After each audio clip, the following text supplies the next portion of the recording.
Some big breaking news. Jeffrey Epstein's co-conspirator, Ghislaine Maxwell's lawyers have just responded to the House Oversight Committee's subpoena, and they say she is willing to speak to lawmakers, but only under certain conditions. MSNBC legal correspondent Lisa Rubin is with me. We're reading this letter together. Seems like there are 4 conditions. What do they want? So the first thing that they want is congressional immunity for her testimony, which is not surprising.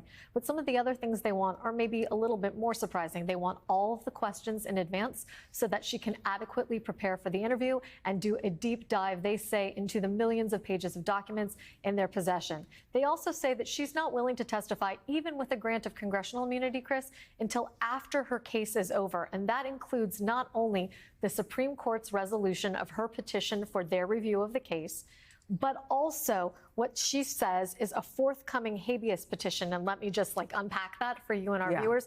A habeas petition, as we know from the immigration context, is a petition to be released immediately from federal custody. It happens in immigration, but it also happens with people who are in prison.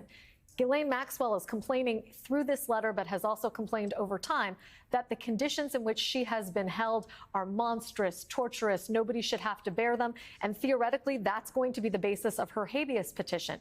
When her lawyer says that they request that any appearance be scheduled only after the resolution of both of those things, I also want to point out that in the ordinary course, habeas petitions sometimes for individual prisoners can take years to resolve. So this is basically them saying to Congress, here are all of our conditions, including that you might have to wait a couple of years, or in the alternative, if we are granted or she is granted presidential clemency, we're happy to come before you. So that's the key. They lay out these different things that they want.